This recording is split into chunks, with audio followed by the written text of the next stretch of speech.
My husband came home at 11 p.m., smirked at me, and confessed he had a one-night stand with his boss. I had been calling him all day, 17 calls, 23 text messages. Not because I was suspicious, because our daughter Emma had been in a car accident and was in the emergency room with a broken arm and a concussion. He didn't answer a single one. Not when I called from the hospital, not when I texted, "Emma is hurt, call me." Not when I left voicemails with my voice shaking, begging him to pick up. Nothing. For 12 hours, I sat in that hospital alone, holding our daughter's hand, explaining to her why Daddy wasn't there, pretending everything was fine while my heart broke into 1,000 pieces. And then, at 11 p.m., he walked through the door. I was sitting at the kitchen table, eating leftover pasta, too exhausted to cook, too drained to care about anything except the fact that Emma was finally asleep in her room with a cast on her arm and a bandage on her head. Derek didn't ask about Emma. He didn't apologize for being unreachable. He didn't even look concerned. He just leaned against the doorframe, loosened his tie, and smirked. "You know what happened today?" he said, his voice thick with something that sounded almost like pride. "I had a one-night stand with my boss, and honestly, I'd do it again." I looked at him. This man I had married 12 years ago, this man I had built a life with, this man who had just admitted to cheating on me while our daughter was in the hospital, and I felt nothing. No shock, no anger, no devastation, just a cold, clear emptiness. "Okay," I said. I took another bite of my pasta. Derek blinked. "Okay, that's all you have to say? What would you like me to say?" "I don't know. Scream, cry, throw something? I just told you I slept with another woman." "I heard you. And I'm eating dinner. It's been a long day." I could see the confusion on his face. He had expected drama. He had expected tears. He had expected me to beg him to explain, to ask what I had done wrong, to fall apart so he could feel powerful. Instead, I was eating pasta. "You're not even upset?" "I'm exhausted, Derek. Emma was in a car accident today. She has a broken arm and a concussion. I've been at the hospital since 9 a.m. I called you 17 times. You didn't answer once." For the first time, something flickered across his face. "Emma was in an accident?" "Yes. While you were having your one-night stand, our daughter was in the emergency room. But don't worry, I handled it. I always do." "Is she okay?" "She's asleep. She'll be fine. No thanks to you." Derek stood there, his smirk completely gone, replaced by something that looked almost like guilt. Almost. "I didn't know. You would have known if you had answered your phone, but you were too busy sleeping with your boss." I pushed back from the table. "I'm going to bed. We can discuss the divorce tomorrow." "Divorce? Vivian, wait. Good night, Derek." I walked past him, up the stairs, into our bedroom. I locked the door, and I started planning. My name is Vivienne Okafor-Chen. I am 38 years old. I was born in Abuja, Nigeria, and I came to America at 22 with a law degree and a determination to build a life on my own terms. I met Derek Chen at a law firm in Chicago. He was charming, ambitious, the kind of man who made you feel like the center of the universe when he focused his attention on you. For the first few years, our marriage was good, maybe even great. But somewhere along the way, something shifted. Derek became distant, dismissive. He started working late, traveling more, treating me like a roommate rather than a wife. I told myself it was just stress, just a phase, just the normal challenges of two demanding careers and raising a daughter. I was wrong. Derek hadn't been stressed. He had been checked out. And now, with his smug confession ringing in my ears, I finally understood the truth. He wanted me to react. He wanted drama. He wanted me to fight for him, to prove that I still cared, to give him the satisfaction of knowing he had power over my emotions. But I was done playing his games. I was done being the wife who held everything together while he did whatever he wanted. I was done. And tomorrow, he was going to learn exactly what that meant. The thing Derek didn't know, the thing he had never bothered to find out, was that I had been preparing for this moment for 2 years. Not consciously at first, but somewhere deep inside, I had known. I had known when he started coming home late with excuses that didn't quite add up. I had known when he stopped touching me, stopped looking at me, stopped seeing me as anything other than the woman who managed his household. I had known when I found a hotel receipt in his jacket pocket, a hotel in the city, on a night when he claimed to be at a conference in Dallas. I didn't confront him then. Instead, I started protecting myself. I hired a forensic accountant to review our finances, quietly, carefully, making sure Derek never suspected. What she found made my blood run cold. Over the past 3 years, Derek had been siphoning money from our joint accounts into hidden investments: $340,000 in cryptocurrency, $180,000 in offshore accounts, $275,000 in a brokerage account under his name only, nearly $800,000 that should have been ours. That was half mine by law, hidden away where I would never find it. He was preparing to leave me. He was just waiting for the right moment. But I found out first, and I started preparing too. The next morning, I woke up early. Derek was still asleep, passed out on the couch where he had apparently spent the night, too drunk or too guilty to come upstairs. I made breakfast for Emma, checked her bandages, gave her the pain medication the doctor had prescribed. "Where's Daddy?" she asked. "Sleeping. He had a long night at work." "He wasn't at the hospital." "I know, sweetheart. He was busy." "Too busy for me?" The question broke my heart. "Never," I said, kissing her forehead. "Daddy loves you. He just made a mistake." A mistake. That was the understatement of the century. At 8 a.m., Derek finally stumbled into the kitchen. He looked terrible, hungover, disheveled, the arrogance from last night completely gone. "Vivienne, we need to talk." "We do, but not now. I have to take Emma to her follow-up appointment." "I'll come with you."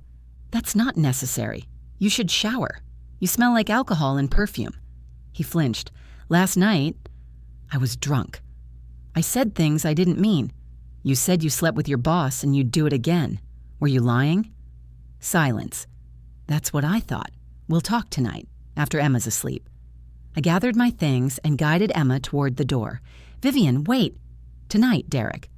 I closed the door behind me, and I drove to my lawyer's office. Margaret Chen, no relation to Derek, had been my attorney for 5 years. She specialized in high-asset divorces, and she was exactly the kind of ruthless, meticulous professional I needed. "He admitted to adultery?" she asked, reviewing the notes I had brought.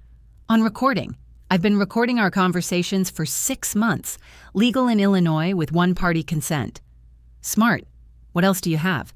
"Bank records showing $800,000 in hidden assets, evidence of at least 3 affairs over the past 4 years, documentation of his emotional neglect and absence from our daughter's life." "Medical records from yesterday?" "Emma's hospital records showing I was her only emergency contact present, call logs showing 17 unanswered calls to Derek during the crisis." Margaret smiled, the smile of a predator spotting wounded prey. "Mrs. Chen, by the time I'm done with your husband, he won't have a penny to his name." "That's exactly what I'm counting on." The confrontation happened at 9 p.m. Emma was asleep, her arm in a cast, her head still bandaged but healing. Derek was sitting in the living room, waiting for me, his face a mask of rehearsed contrition. "Vivian, I want to apologize. What I said last night, what I did, it was wrong. I was stressed. I was drunk. I wasn't thinking—" "Which part are you apologizing for, Derek? The affair? The 17 ignored phone calls? Missing your daughter's medical emergency? Or the $800,000 you've been hiding from me?" His face went white. "What?" $340,000 in cryptocurrency, $180,000 in offshore accounts, $275,000 in a brokerage account. Did you think I wouldn't find out? How did you— I've known for 2 years. I've been documenting everything, every hidden transaction, every lie, every affair. I pulled out a folder and set it on the coffee table. "Would you like to see the photographs of you and your boss, or the ones of you and the woman from your gym, or the receptionist from your office?" Derek stared at the folder like it was a bomb. "You've been spying on me?" "I've been protecting myself. There's a difference." "This is insane."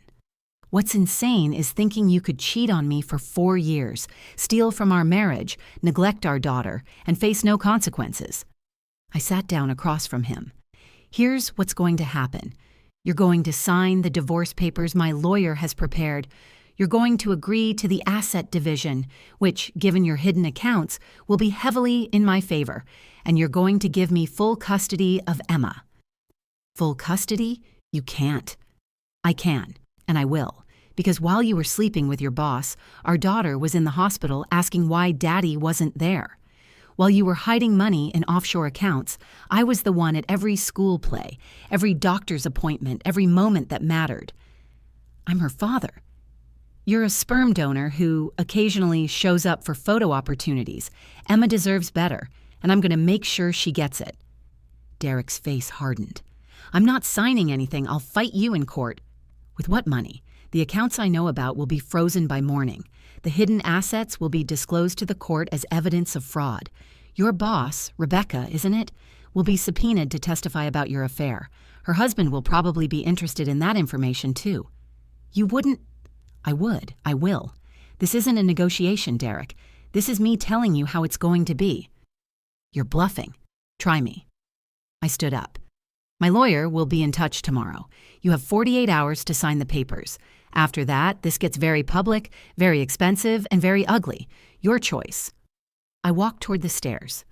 Vivian. I stopped, but didn't turn around.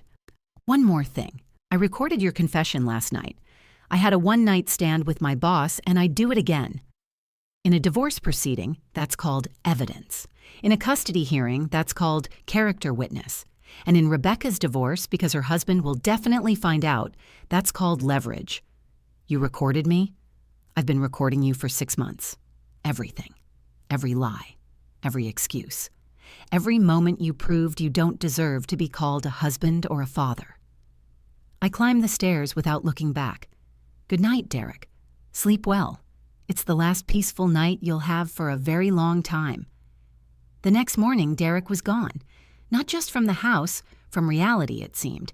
He had packed a bag and left sometime before dawn, probably thinking he could escape the consequences of his actions. He couldn't. By 9 a.m., his bank accounts were frozen pending the divorce proceedings. By noon, his boss, Rebecca, had been informed that her affair was about to become public knowledge. By 3 p.m., Derek's firm had placed him on administrative leave, pending an investigation into his relationship with a subordinate, because it turned out Rebecca wasn't his boss. She was his employee, which meant the affair wasn't just immoral, it was a potential lawsuit waiting to happen. By 6 p.m., Derek called me from a hotel room, his voice shaking. Vivian, please, you're destroying my life. No, Derek, you destroyed your life. I'm just making sure you face the consequences. I'll lose everything. You already lost everything. The moment you chose to ignore 17 phone calls from your wife while your daughter was in the hospital, you lost everything that mattered. The rest is just paperwork. Can't we work this out? Go to counseling? I'll change. You told me you'd cheat again. Those were your exact words. I'd do it again. Why would I give you that chance? I was drunk. Drunk words are sober thoughts. You told me who you are, Derek. I'm just believing you. The house, the money, Emma, you can't take everything. Watch me. I hung up, and I went to check on my daughter. The divorce was finalized 4 months later.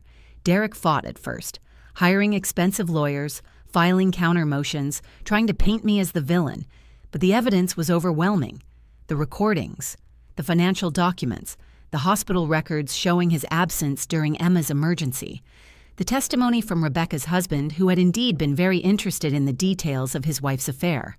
The judge awarded me the house, full custody of Emma, 75% of our marital assets, including the $800,000 Derek had tried to hide, $4,500 per month in child support, and a restraining order after Derek showed up at Emma's school, drunk and belligerent, trying to explain to her why Mommy was being so mean.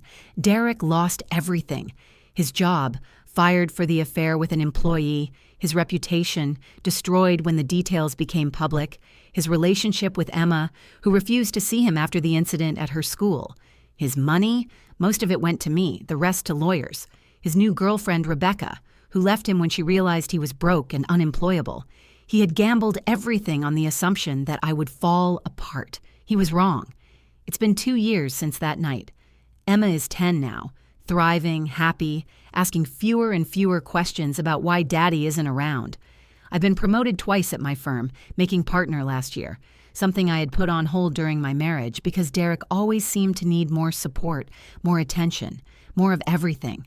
I'm dating again, carefully, slowly, with the knowledge that I will never again tolerate being treated like I don't matter. And Derek?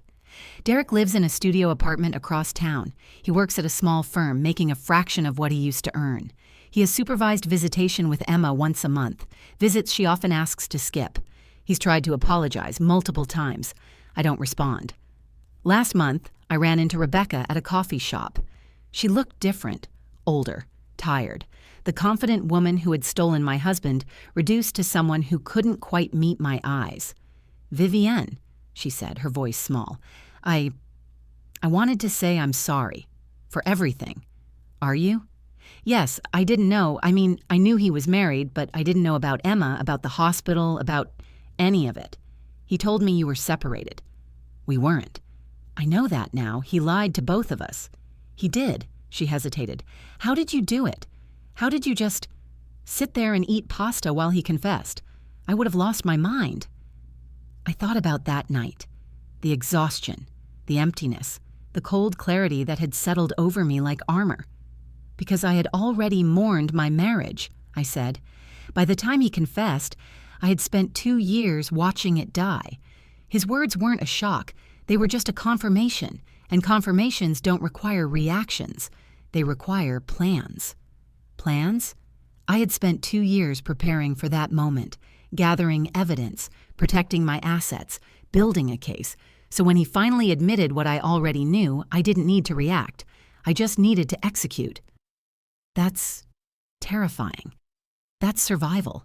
When you're married to a man who lies as easily as he breathes, you learn to prepare for the worst. I just made sure the worst happened to him instead of me. Rebecca had nothing to say to that. Neither did I. I finished my coffee and left her standing there. If this story resonates with you, share it with someone who needs to hear it. Drop a comment telling me where you're watching from and whether you've ever had to wait for the right moment to protect yourself. Like and subscribe for more stories about betrayal, resilience, and the quiet power of being underestimated. I had a one-night stand with my boss, and I'd do it again. That's what my husband said when he finally came home at 11 p.m. He smirked when he said it. He expected me to scream, to cry, to fall apart. Instead, I took another bite of my pasta. Okay, I said. He couldn't believe it. That's it? Just okay? Our daughter was in the hospital today. I called you 17 times. You didn't answer once. I'm too tired to give you the drama you want. He stood there, confused, waiting for a reaction that never came. What he didn't know, I had been preparing for 2 years. I had evidence of 4 affairs. I had records of $800,000 in hidden assets. I had recordings of every lie he'd ever told. The next morning, he couldn't believe his eyes. His accounts were frozen. His job was gone. His boss's husband had been informed, and divorce papers were waiting on the kitchen table. "I'd do it again," he said. "He won't get the chance.